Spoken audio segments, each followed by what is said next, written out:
ବା ଆମେ ଆଲୋଚନା କରିବା ମାତୃରଚନାବଳୀ ଭାଗ 10 ଜ୍ଞାନ 493 494 495 496।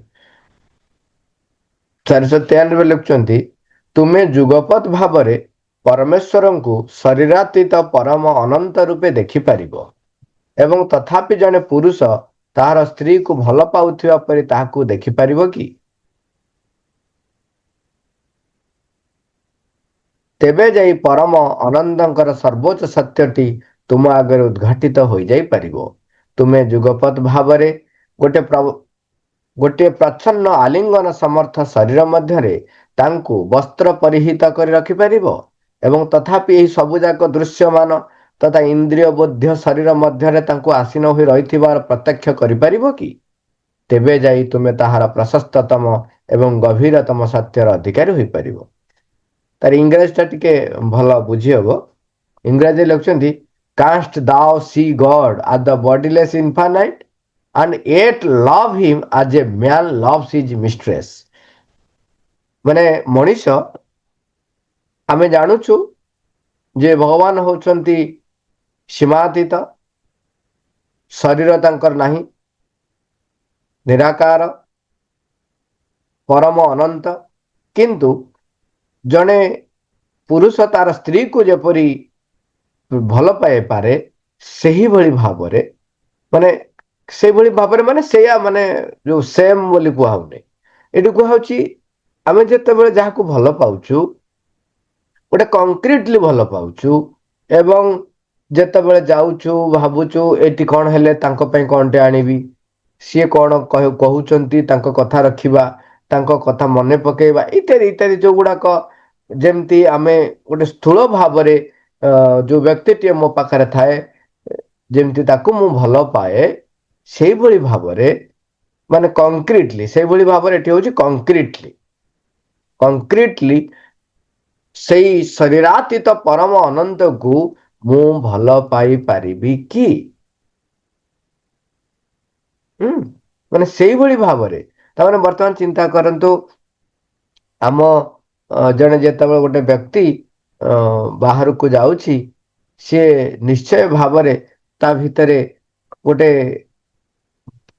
ଅଜାଣତରେ ବା ମାନେ ସଚେତନ ଭାବରେ ସମ୍ମୁଖରେ ନଥାଏ କିନ୍ତୁ ଭିତରେ ଥାଏ ସେ ଘରକୁ ଫେରିବ, ହୋମ କମିଂ ନିଶ୍ଚୟ ସେ ଘରକୁ ଫେରିବ ଏବଂ ସେ ଯୋଉ କାର୍ଯ୍ୟ କରୁଛି ସେଇଟା କରୁଛି କାହା ପାଇଁ ନା ତାର ଘର ପରିବାର ଲୋକଙ୍କ ପାଇଁ କରୁଛି ଏବଂ ଯଦି ସେ ବଜାର ଟିଏ ଗଲା ତେବେ କୋଉଟା ନେବି କଣ କରିବି କାହା ପାଇଁ ନେବି ସେ ସବୁ ଭିତରେ ଚାଲୁଛି।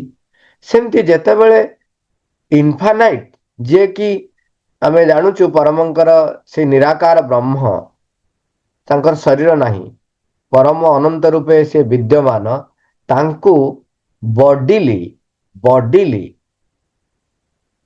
ବ୍ୟକ୍ତିକୁ ଭଲ ପାଇଲା ଭଳି ସେଇ ପ୍ରକାରର ଆପଣ ଭଲ ପାଇପାରିବେ କି ବା ସେଇଭଳି ଭାବରେ ତାଙ୍କୁ ଦେଖିପାରିବେ କି? ଯଦି ଦେଖିପାରିଲେ ତେବେ ଯାଇ then has the highest truth of the infinite been revealed to thee। ତାହେଲେ ମୋ ପାଖରେ ସେଇ ଅନନ୍ତଙ୍କର ସେଇ ପରମ ଅନନ୍ତଙ୍କର ସର୍ବୋଚ୍ଚ ସତ୍ୟ ମୋ ଆଗରେ ଉଦ୍ଘାଟିତ ହେଇଯିବ, ସବୁ ତଥ୍ୟ ମୋ ପାଖରେ ଖୋଲିଯିବ। ତାପରେ କହୁଛନ୍ତି canst thou also clothe the infinite in one secret imbracable body and see him seated in each and all of these bodies that are visible and sensible। ଆମେ ଯେପରି ଗୋଟେ ଶରୀରକୁ ଆବୃତ କରୁଛନ୍ତି ଏବଂ ଆବୃତ କଲା ବେଳେ ଆମର ଗୋଟେ ଇନ୍ଦ୍ରିୟ ବୋଧ ଥାଏ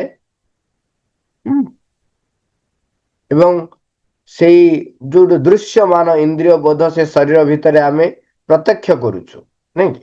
ଆମେ ଯେମିତି ସ୍ୱାଭାବିକ ଭାବରେ ଆପଣ ଦେଖନ୍ତୁ ଗୋଟେ ଶିଶୁଟିଏ ଦେଖିଲେ ଆମର ଭାବ ବଦଳୁଛି ଏବଂ ଗୋଟେ ଶରୀରକୁ ଦେଖିକି ଆମେ ବିବେଚନା କରୁ ଇଏ ପୁରୁଷ ଇଏ ସ୍ତ୍ରୀ ଶରୀରକୁ ଦେଖିକି ଇଭିନ୍ ମନେକର ଯୋଉ ଗ୍ରୋନ୍ ଅପ୍ ଶରୀର ନୁହଁ ପିଲା ହେଲେ ମଧ୍ୟ ତଥାପି ବି ଗୋଟେ ଆଙ୍ଗେଲ ଦେଖାଯାଏ, ଗୋଟେ ଦୃଶ୍ୟମାନ ଆମର ଇନ୍ଦ୍ରିୟ ବୋଧ ଥାଏ ଆମେ ପିଲାଟିକୁ ଦେଖି କହିବାକୁ ଚେଷ୍ଟା କରିଥାଉ ବା ଜାଣି ବି ପାରୁ ଆମେ କହୁ ଇଏ ପୁଅଟିଏ ଝିଅଟିଏ ଇନ୍ଦ୍ରିୟ ବୋଧ ଥାଏ ଏବଂ ଆମର ଘ୍ରାଣ ଯୋଉ ଘ୍ରାଣର ସାମର୍ଥ୍ୟତା ରହିଛି, ଗୋଟେ ଶରୀରର ଇନ୍ଦ୍ରିୟ ବୋଧ ରହିଛି। ସବୁ ଜିନିଷ ଯେତକ ଇନ୍ଦ୍ରିୟ ବୋଧ ଆମ ଭିତରେ ରହିଛି, ଗୋଟେ ଶରୀର ଭିତରେ ଯେମିତି ଆମେ ପ୍ରତ୍ୟକ୍ଷ କରିପାରୁଛନ୍ତି, ସେଇଭଳି ଭାବରେ ସେଇ ଶରୀରାତୀତ ପରମ ଅନନ୍ତଙ୍କୁ ବା ପରମ ଅନନ୍ତକୁ ତାଙ୍କୁ ବସ୍ତ୍ର ପରିହିତ କରି ବା ମାନେ ବସନ ବା ପୋଷାକ ପିନ୍ଧି ତାଙ୍କ ଭିତରେ ସେଇ ଇନ୍ଦ୍ରିୟ ବୋଧର ଦୃଶ୍ୟ ବା ଇନ୍ଦ୍ରିୟ ବୋଧର ବୋଧ ମୋ ଭିତରେ ପ୍ରତ୍ୟକ୍ଷ ହବ କି? ଯଦି ହେଇପାରିଲା ତାହେଲେ ତାଙ୍କର ଯେତେକ ଗଭୀରତମ ସତ୍ୟ, ଯେତେ ପ୍ରଶସ୍ତତମ ତାଙ୍କର ପ୍ରଜ୍ଞା, ସବୁ କିଛି ମୋ ଆଗରେ ପରିପ୍ରକାଶ ହେଇଯିବ। ତାମାନେ ଏଠି ପ୍ରଭୁ କେତେ ଡିପଲି କହୁଛନ୍ତି, ତାମାନେ when one person lives in thy ତାଙ୍କରି ଭିତରେ ସେ ବଞ୍ଚୁଥିବ, କେବଳ ତାଙ୍କୁ ନେଇକରି ସେ ବଞ୍ଚୁଥିବ, ସେତେବେଳେ ଆଉ ସେ କେବେ କହିବ ନାହିଁ ଯେ ମିଛମାୟା ସଂସାରର ଏଇ ଯୋଉ ମିଛ ମାୟାଟି ରହିଛି, ସେ ତାକୁ ଆଉ ତା ଭିତରେ ଆସିବନି, କାହିଁକିନା ତାର ଇନ୍ଦ୍ରିୟ ବୋଧ ପୂର୍ଣ୍ଣ ଭାବରେ ସେଇ ଭିତରେ ହିଁ ବଞ୍ଚୁଥିବ। ସେତିକି ଗଭୀରତା ଆସିଲେ, ଏଠି ଆକ୍ଚୁଆଲି ଯଦି ଦେଖାଯାଏ ଭାଇସ୍ ବର୍ଷା ଇଜ ଟ୍ରୁ। ଭାଇସ୍ ବର୍ଷା ଟ୍ରୁ ମାନେ ଯଦି ଆପଣ ଏଇଗୁଡାକ ଦେଖିପାରିଲେ, ତେବେ ତାଙ୍କର ପ୍ରଶସ୍ତତମ ଗଭୀରତମ ସତ୍ୟର ଆମେ ଅଧିକାରୀ ହେଇପାରିବା। କିମ୍ବା ତାଙ୍କ ସହିତ ଯଦି ଏକତ୍ୱ ଲାଭ କଲେ ଆମେ, ତାହେଲେ ମୁଁ ଏଗୁଡାକ ମଧ୍ୟ ଦେଖିପାରିବି। ତାମାନେ ଆପଣ ଅନେକ ଭକ୍ତଙ୍କ ଚରିତ ଆପଣ ଶୁଣିଥିବେ, ସେ ଭକ୍ତମାନଙ୍କ ନାଁ ସବୁ ପର୍ଟିକୁଲାରଲି ମନେ ପଡୁନି, ତେଣୁ ମୁଁ ଡାଇରେକ୍ଟଲି ନାଁ ନଉ ନାହିଁ, ଯେ ତାଙ୍କର ନିଜର ପୁଅ ବା ଝିଅ ନଥିଲେ, କିନ୍ତୁ ସେ କୃଷ୍ଣଙ୍କୁ ନିଜର ପୁତ୍ର ରୂପେ ସବୁବେଳେ ବଞ୍ଚୁଥିଲେ ସେଇଥିରେ। ସିଏ ବିକନ୍ତି, କଣ୍ଢେଇ ବିକନ୍ତି। ଓକେ, କଣ୍ଢେଇ ବିକନ୍ତି। ତାଙ୍କ ପତ୍ନୀଙ୍କର କୌଣସି ସନ୍ତାନ ସନ୍ତତି ତାଙ୍କ ଯେହେତୁ ଦୁଇ ଜଣଙ୍କର ହେଲା ନାହିଁ, ତେଣୁ ପତ୍ନୀଙ୍କର ସବୁବେଳେ ମନ ଦୁଃଖ ରହିଲା। କାହିଁକି ମନ ଦୁଃଖ? ଆଗରୁ ମନ ଦୁଃଖ ହଉନଥିଲା। ମନ ଦୁଃଖ କାହିଁକି ହଉଥିଲା? ଯେ ଲୋକମାନେ ଟାହିଟାପରା କରନ୍ତି। ଏଇଟା ଗୋଟେ ସମାଜରେ ଯୋଉମାନେ ନିମ୍ନ ମନ ପ୍ରାଣରେ ବସବାସ କରନ୍ତି, ସେମାନେ ସବୁବେଳେ ଟାହିଟାପରା କରନ୍ତି, ଯୋଉଟା କି ମାନେ ଲୋୟର ଭାଇଟାଲ, ମତେ ଲାଗେ ଯେମିତି ଲୋଏଷ୍ଟ ଭାଇଟାଲ କାମ ସେଇଟାକ। ନା, ଏଇଟା କଥା ଛଳରେ କହୁଛି, ଭାଇଟାଲର ତ ବହୁତ ଅଂଶ ରହିଛି। ଏଇଟା ହଉଛି ଲୋୟର ଭାଇଟାଲ ବା ପ୍ରାଣ, ନିମ୍ନ ପ୍ରାଣର ଏସବୁ କାର୍ଯ୍ୟ ସେମାନେ ଟାହିଟାପରା କରନ୍ତି। ସେ ଯୋଉ ଟାହିଟାପରାରେ ସେଇଟା ତାଙ୍କୁ ଭାରି କଷ୍ଟ ପାଏ। ସେଠୁ ସେ ତାଙ୍କ ସ୍ୱାମୀଙ୍କୁ କହିଲେ ଆଉ କହିଲେ, ଦେଖ ମୋର କୌଣସି ପ୍ରକାରର ଆସକ୍ତି ନାହିଁ ଯେ ଆମର ସନ୍ତାନଟିଏ ନାହିଁ ବୋଲି, କାହିଁକିନା ସେ ସ୍ୱାମୀ ସ୍ତ୍ରୀ ଦୁଇ ଜଣ ଯାକ ବିଠଲଙ୍କର ଭକ୍ତ ଥିଲେ ଏବଂ ସେମାନେ ବ୍ରହ୍ମଚର୍ଯ୍ୟ ପାଳନ କରୁଛନ୍ତି। ତେଣୁ ସେ କହିଲେ, କିନ୍ତୁ ଏଇ ପ୍ରକାରର ମତେ ଟାହିଟାପରା ମୁଁ ସହି ପାରୁନି। ଦେଖିଲେ, ଠିକ ଆମର ପୁଅ, ଆମେ ସାଙ୍ଗେ ସାଙ୍ଗେ ସେ କଣ କଲେ, ବିଠଲଙ୍କର ଗୋଟେ ସୁନ୍ଦର ପ୍ରତିମୂର୍ତ୍ତି ଆଣିଲେ, କହିଲେ ଇଏ ହଉଛି ତମ ପୁଅ, ଧର। ଏବେ ଯିଏ ତମକୁ ଟାହିଟାପରା କରିବ, ମୋର ପୁଅ ଅଛି, ଦେଖେଇଦବ। ତାପରେ ଯେମିତି ସନ୍ତାନର ସେ ଲାଳନ ପାଳନ କରନ୍ତି ଗୋଟେ ମାଟିଏ, ସେଇଭଳି ଭାବରେ ସେଇ ବିଠଲଙ୍କର ବିଗ୍ରହକୁ ନେଇକି ସେ ତାଙ୍କର ଦୈନନ୍ଦିନ କାର୍ଯ୍ୟ ଚାଲିଲା। ସକାଳୁ ଉଠିବେ, ତାକୁ ଦାନ୍ତ ଘଷେଇ ଦେବେ, ତା ପାଇଁ ଖାଇବା ରୋଷେଇ ହବ, ତା ପାଇଁ ଚାଲିଲା ଆଉ। ତାପରେ ଏଇ ପୋଷାକ ସେ ପିନ୍ଧିବ, ଏଇ ପୋଷାକ ଆଜି ପୂଜା ଅଛି, ଆଜି ନା ଆଜି ଗୋଟେ ସବୁ ଏଇ ଦିନଟା ସେ ଏଇ ପୋଷାକ ପିନ୍ଧିବ, ସେ ଏମିତି ହବ, ପୁଣି ଚାଲିଲା। ସବୁଦିନ ଏମିତି ଚାଲିଲା। ଇଏ ବି ଯେତେବେଳେ ବଜାର ଯାଆନ୍ତି, ଇଏ ବି ଯୋଉ ଯାଆନ୍ତି ବିକ୍ରି ବାକ୍ରି କରି ଆସନ୍ତି, ପୁଅ ପାଇଁ କଣ ନେଇକି ଆସନ୍ତି। ବିଠଲ ହଉଛନ୍ତି ତାଙ୍କର ପୁଅ। ଚାଲିଲା ଏଥିରେ ଭାବରେ। ଆ ଭିତରେ ଗୋଟିଏ ଦିନର ଘଟଣା କଣ ହେଇଛି ନା, ବାଟରେ ଖରାରେ ଗୋଟେ ଘଟି ଯାଇଛି, ସେ ପଡି ଯାଇଛନ୍ତି, ଅଚେତ ହେଇଯାଇଛନ୍ତି ସେ ଭକ୍ତ। କିଏ ଜଣେ ଆସିକି ଖବର ଦେଇଦେଲେ ତାଙ୍କ ସ୍ତ୍ରୀଙ୍କୁ, ଆଉ ଆରେ ସିଏ କଣ ହେଇଛି, ଯୋଉ ସ୍ଵାମୀ ତମର ସେ ରାସ୍ତାରେ ପଡିଛନ୍ତି ଏମିତି ଖରାରେ, ଆଉ ଲୋକମାନେ ସବୁ ଉଠା ଉଠି କରୁଛନ୍ତି। ଇଏ ସେଠୁ ଗଲେ ଗଲେ ସିଧାସଳଖ ବିଠୋଲ ପାଖକୁ। ଆରେ ତୁ ଏଠି ଘରେ ବସୁ, ତୋ ବାପା ସେଠି ଖରାରେ ପଡିଛି, ତୁ କଣ ଆଉ ମୁଁ ଯିବି ଦୌଡ଼ିକି ତୋ ବାପା ପାଖକୁ? ତୁ ପୁଅ ଏଠି ରହି ବସିବୁ, ସେଠି ବାପା ଇଏ କରିବୁ, ଯା ପୁଅ ବାପାକୁ ଦେଖ କଣ ହେଲା। ବାସ୍, ତାଙ୍କ ବାପା ସାଙ୍ଗେ ସାଙ୍ଗେ ବିଠଲ ପହଞ୍ଚିଗଲେ, ନିଜେ ପହଞ୍ଚିଲେ, ତାଙ୍କୁ ସେଠୁ ଉଠେଇଲେ। ଲୋକ ସବୁ ଥାଆନ୍ତି, କିଛି ନାହିଁ, ଇଏ ଯେତେ ଯାଇ ପହଞ୍ଚିଗଲେ ତାଙ୍କୁ ଆଉଁସି ଦେଲେ, ସାଙ୍ଗେ ସାଙ୍ଗେ ତାଙ୍କର ସବୁ ଭଲ ହେଇଗଲା। ତାଙ୍କୁ ଧରିକି ଆସିଲେ, ଆସି ଘରେ ଛାଡିଦେଲେ। ଘରେ ଛାଡିଦେଲା ପରେ ସିଏ ପୁରା ଫ୍ରେଶ, ସବୁ ଫ୍ରେଶ, କିଛି ନାହିଁ। ଏଠୁ ଭାରି ଖୁସି, ଆସି କହୁଛନ୍ତି ବାଟରେ ପଚାରୁଛନ୍ତି ଆଉ ତମେ କେମିତି ଅଛ, କଣ ଅଛ, ସବୁ କଥାବାର୍ତ୍ତା ହଉଛନ୍ତି। ତାପରେ ଘରେ ଆସି ପହଞ୍ଚିଲେ, ଘରେ ଆସି ପହଞ୍ଚିକି ଯାଇକି ପତ୍ନୀକୁ କହୁଛନ୍ତି ଆଉ ଏମିତି ଏମିତି ହେଇଥିଲା। କହିଲେ ହଁ ମୁଁ ପା ପୁଅକୁ କହିଲି, ପୁଅ ଯାଇଥିବ ତମକୁ ଉଠେଇ ଆଣି। ସେଠୁ କହିଲେ ଆରେ ହେଇ, ସେ ଆସିକି ଖୋଜିଲା ବେଳକୁ ବାହାରେ ସେ ଲୋକ ନାହିଁ। ପୁରା କୁନି ବାଳକଟିଏ ବାଳକଟିଏ ନାହିଁ, ଯିଏ ତାଙ୍କୁ ଧରିକି ଆଣିଥିଲା। ଭାବ ଗଦ ଗଦ ହେଇଗଲେ, କହିଲେ ପ୍ରଭୁ, ମୁଁ ମାନେ ପୁତ୍ର ରୂପରେ ଯାଇ ପହଞ୍ଚିଲେ, ମୁଁ ତାଙ୍କରି ସଂସ୍ପର୍ଶରେ ଆସିଲା ପରେ ହିଁ ମୋର ମାନେ କୌଣସି ପ୍ରକାରର କ୍ଳାନ୍ତି ଅବସାଦ କିଛି ନାହିଁ। ମାନେ ପୁରା ଶକ୍ତି ପରିପୂର୍ଣ୍ଣ। କୁଆଡେ ଗଲେ ବିଠଲ? ତାପରେ ପୁରା ଭାବ ଗଦଗଦ ହେଇକି ଡାକିଲେ ବିଠଲ କୁ। ତାପରେ ଭକ୍ତ ଚରିତରେ ବର୍ଣ୍ଣନା ରହୁଛି ଯେ ସବୁଦିନ ସେ ବିଠଲ ସହିତ ଖେଳନ୍ତି। ତାଙ୍କର ବାପା ମା ସବୁବେଳେ ବିଠଲ ସହିତ ଖେଳିବେ, ବଜାରରେ ଯିବେ, ବିଠଲ ପାଇଁ ନେଇକି ଆସିବେ, ଚାଲିଲା ସେ ପୁରା। ଆମେ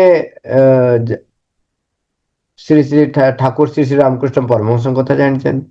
ସେ କାଳୀଙ୍କ ସହିତ ତାଙ୍କର ପରିଚୟ, କୃଷ୍ଣଙ୍କ ସହିତ ତାଙ୍କର ଯିବା ଆସିବା, ନଦୀ ପଠାରେ ଗାଧେଇବା, ସବୁ କ୍ରୀଡା କରିବା, ସବୁ ଜିନିଷ ଇଏ ହଉଛି।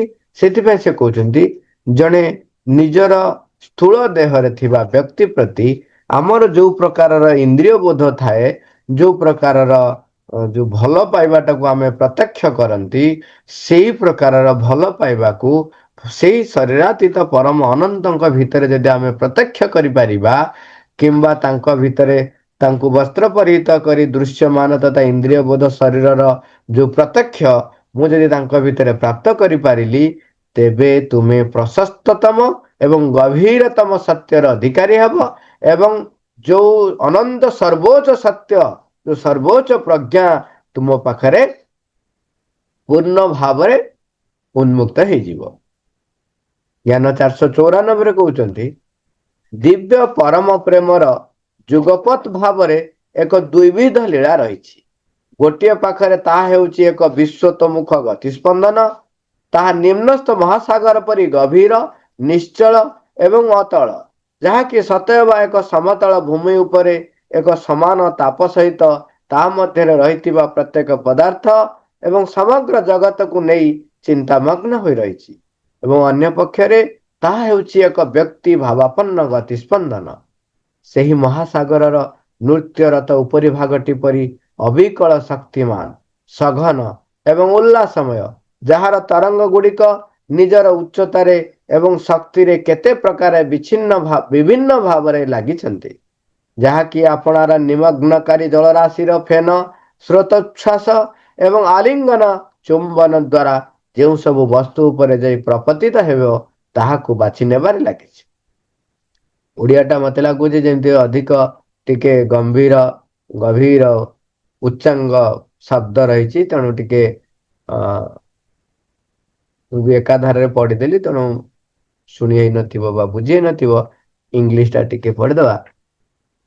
ଲେଖୁଛନ୍ତି divine love has simultaneously a double play, an universal movement, deep, calm, and bottomless, like the nether ocean, which broods upon the whole world and each thing that is in it as upon a level bed with an equal pressure and a personal movement, forceful, intense, and static like dancing surface of the same ocean.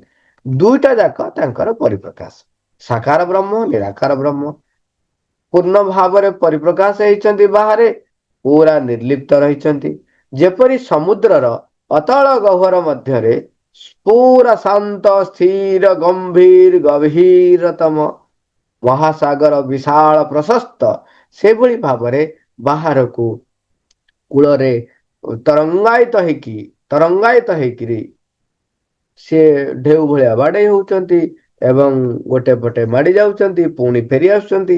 ଇଏ ଯୋଉ ସବୁ ରହିଛି, ତାମାନେ ଲୀଳାମୟ, ନିଜେ ଲୀଳାରତ, ଉଭୟ ଦିଟା ଯାକ ସେ କହୁଛନ୍ତି। ସେଥିପାଇଁ ପ୍ରଥମେ କହିଲେ ମାନେ ଡବଲ ପ୍ଲେ, ଲୀଳାମୟ ମାନେ ଅତି ସଘନ ଭାବରେ ବାହାରେ କାମ କରୁଛନ୍ତି ଏବଂ ଅନ୍ତରରେ ପୁରା ଶାନ୍ତ ସ୍ତବ୍ଧ ନିରବତା ରହିଛି। ଏଇ ଯୋଉ କଥାଟା ରହୁଛି, ଇଏ ହଉଛି ଆକ୍ଚୁଆଲି ଗଭୀର ସତ୍ୟର ଏକ ପରିପ୍ରକାଶ। ଆମ ପାଖରେ ଏଇଟାକ କଣ, ଆମେ କେମିତି କଣ ତାକୁ ଧରିବା? ଆମେ ଅଭ୍ୟାସ କରିବା, ଜାଣିବା ଆମ ଚତୁଃପାର୍ଶ୍ୱରେ ଯାହା ଯାହା ଘଟୁଛି ତା ଭିତରେ କଣ ଗଭୀର ସତ୍ୟ ଯିଏକି ପରିପ୍ରକାଶ ହଉଛି, ଯିଏକି ତରଙ୍ଗାୟିତ ହଉଛି ମୋ ଚତୁଃପାର୍ଶ୍ୱରେ, ତାକୁ ଉପଲବ୍ଧି କରିବାକୁ ଚେଷ୍ଟା କରିବା। ମୋ ଚତୁଃପାର୍ଶ୍ୱରେ ଯାହା ଯାହା ହଉଛି, ଯୋଉ ବ୍ୟକ୍ତି ମତେ ଭଲ ଖରାପ ପୂର୍ବରୁ ବାରମ୍ବାର କଥା ହେଲେ, କୋଉଟା ମତେ ଭଲ ଲାଗୁଛି, କୋଉଟା ମତେ ଖରାପ ଦେଖାଯାଉଛି, ମତେ ଭଲ ଦେଖାଯାଉଛି, ମତେ କେତେ ସୁନ୍ଦର ଦେଖାଯାଉଛି, କେତେ ଖରାପ ଦେଖାଯାଉଛି, ଇଏ ଯାହା ସବୁ ଦେଖାଯାଉଛି, କିଏ ମତେ ପ୍ରଶଂସା କରୁଛି, କିଏ ମତେ ଗାଳି ଦଉଛି, କିଏ କାହାକୁ କଣ କହୁଛି, ଏ ବିଶାଳ ପୃଥିବୀରେ ଯାହା ଯାହା ମୋ ଚତୁଃପାର୍ଶ୍ୱରେ ହଉଛି ଏବଂ ସମଗ୍ର ପୃଥିବୀରେ ଘଟୁଛି, ସବୁ ଭିତରେ ତାଙ୍କରି ଯେ ପରିପ୍ରକାଶ ହଉଛି, ଏଇଟାକୁ ମନକୁ ଆଟଲିଷ୍ଟ ବୁଝିବାକୁ ପଡିବ।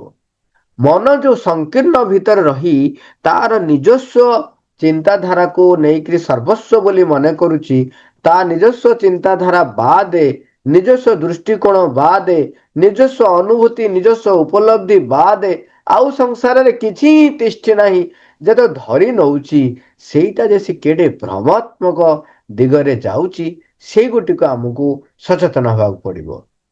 ଯେ କେହି ସଂସାରରେ କେହି ବି ତିଷ୍ଠି ପାରିବେ ନାହିଁ ଯଦି ପରମଙ୍କର ଉପସ୍ଥିତି ତାଙ୍କ ଭିତରେ ନ ରହିବ।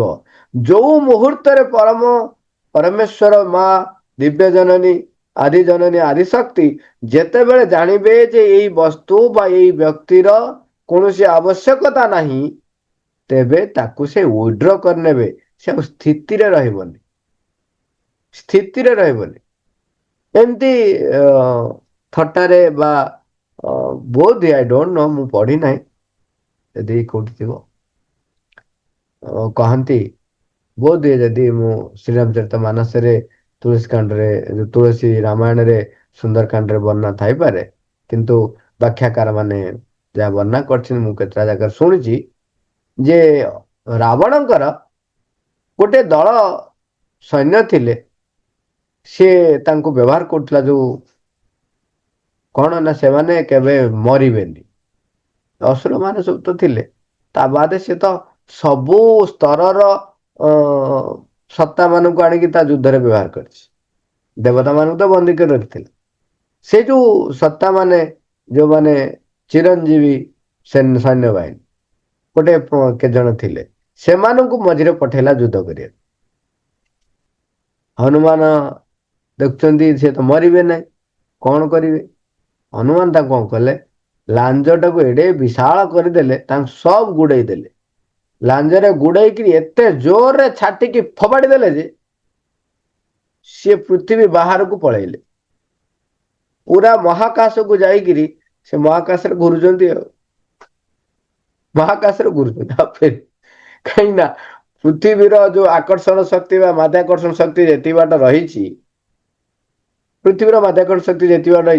ସେତିକି ଭିତରେ ରହିଲେ ସେ ପଳେଇ ଆସିବ। ତା ବାହାରକୁ ଫୋପାଡ଼ି ଦେଲେ, ସେ ଫେରି ପାରିଲେ ନାହିଁ। ତାଙ୍କର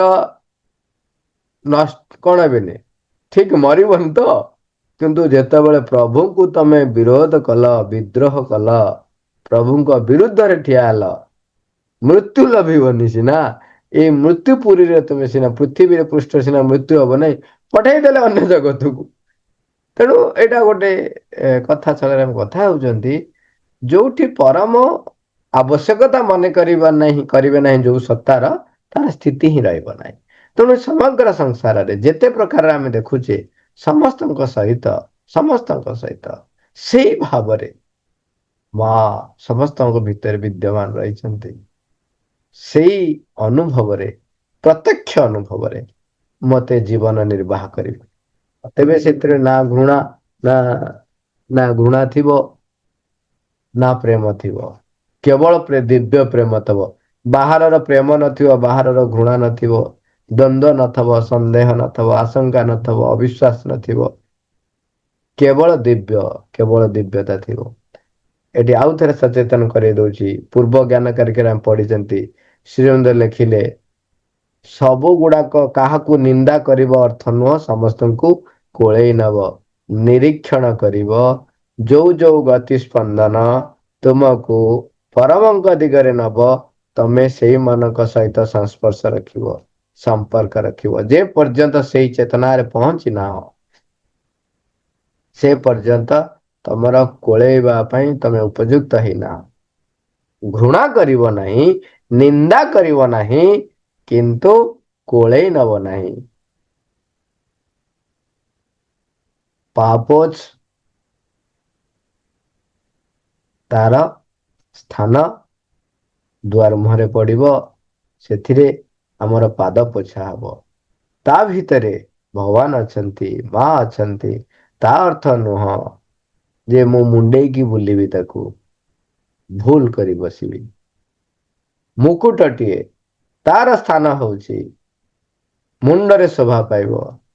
ତା ଭିତରେ ମା ଅଛନ୍ତି, ପାପୋଛ ଭିତରେ ମା ଅଛନ୍ତି, ମୁକୁଟଟାକୁ କଣ ପାପୋଛ କରିବି? କିନ୍ତୁ ଏଇଠି ପୁଣି ଭିନ୍ନ ଅର୍ଥ ବ୍ୟବହାର କରନ୍ତି ଲୋକ। କଣ କରନ୍ତି ନା, ତାର ଯାହା ସ୍ଥାନ ଯେତିକି ତାକୁ ସେତିକିରେ ରଖିବି, ଏଇ ଧାରଣା ନେଇକି ସେମାନେ ନିଜର ସଂକୀର୍ଣ୍ଣତାକୁ ଅନ୍ୟମାନଙ୍କ ଉପରେ ଥୋପନ୍ତି, ସେମାନଙ୍କୁ ଭିନ୍ନ ଦୃଷ୍ଟିରେ ଦେଖନ୍ତି, ତାକୁ କୁହାଯାଏ ପକ୍ଷପାତିତା କରନ୍ତି। ଏଇଟା ହଉଛି ମନ ତାକୁ ଏମିତି କଦର୍ଥ କରେ, ବିକୃତ କରି ବସାଏ। ଗୋଟେ ଯଦି ଏଠି କହିଲେ ପ୍ରତ୍ୟକ୍ଷ କରିବ ତମେ, ସମସ୍ତଙ୍କୁ ମୁଁ ଭଲ ପାଇବି, ଦିବ୍ୟ ପ୍ରେମରେ ଭଲ ପାଇବି। ଏଥିପାଇଁ ନୁହଁ ଯେ ମୋ ଗୁଣାବଳୀ ତା ସହିତ ମିଶି ଯାଉଛି, ତେଣୁ ସିଏ ଭଲ। ଏ ଗୁଣାବଳୀର ଉର୍ଦ୍ଧ୍ୱକୁ ଯିବାକୁ ପଡିବ। ମା ତାର ଟିପ୍ପଣୀରେ କହୁଛନ୍ତି, ଆପଣାକୁ ସହଜ ବୋଧ କରିବା ଲାଗି, ଆପଣାକୁ ସହଜ ବୋଧ୍ୟ କରିବା ଲାଗି ଶ୍ରୀଅରବିନ୍ଦ ସମସ୍ତେ ଅଧିଗାମୀ ପାରିବା ଭଳି ପ୍ରତିରୂପ ଗୁଡିକର ବ୍ୟବହାର କରିଛନ୍ତି। ମାତ୍ର ଏହି ସବୁ ମାନବ ସ୍ତରୀୟ ଉପମା ଠାରୁ ସେହି ପରମ ସମ୍ମିଳନର ମହିମା ଅନନ୍ତ ଗୁଣରେ ଅଧିକ ହୋଇ ହିଁ ରହିଛି। ଏଠି ସବୁ ଆମେ ମଣିଷ ସହିତ ଯୋଉ ସମ୍ପର୍କ, ତାର ବହୁତ ଉଚ୍ଚତର ମହିମାର ବର୍ଣ୍ଣନା କରୁଛନ୍ତି। ଆମେ ଭୁଲ ବସିବାନି ଯେ ଏଠି ଯୋଉ କୁହା ହେଲା ଯେ କଣ ନା, ଯେମିତି ସ୍ତ୍ରୀଙ୍କୁ ଭଲ ପାଉଛ ସେମିତି ତାଙ୍କୁ ଭଲ ପାଅ, ସେଇ ଅର୍ଥରେ କୁହା ଏଠି କୁହାଯାଉଛି କେତେ କଂକ୍ରିଟଲି ତୁମେ ପ୍ରତ୍ୟକ୍ଷ କରୁଛ ଭଲ ପାଇବାଟାକୁ, ସେଇଭଳି ସେହି ଅନନ୍ତ, ସେହି ଶରୀରାତୀତ ପରମଙ୍କୁ ପ୍ରତ୍ୟକ୍ଷ କରିବ, ତାଙ୍କ ସହିତ ଭଲ ପାଇବା, ତାଙ୍କ ସହିତ ନିଜର ଦୈନନ୍ଦିନ ମୁହୂର୍ତ୍ତ ଗୁଡ଼ିକ ବଞ୍ଚିବେ ସେଇଥିରେ। ମା 495-96 ଆସନ୍ତା କ୍ଲାସରେ ଆଲୋଚନା କରିବା। ମା, ଥ୍ୟାଙ୍କ ୟୁ ଅଲ୍ ରୋଭର।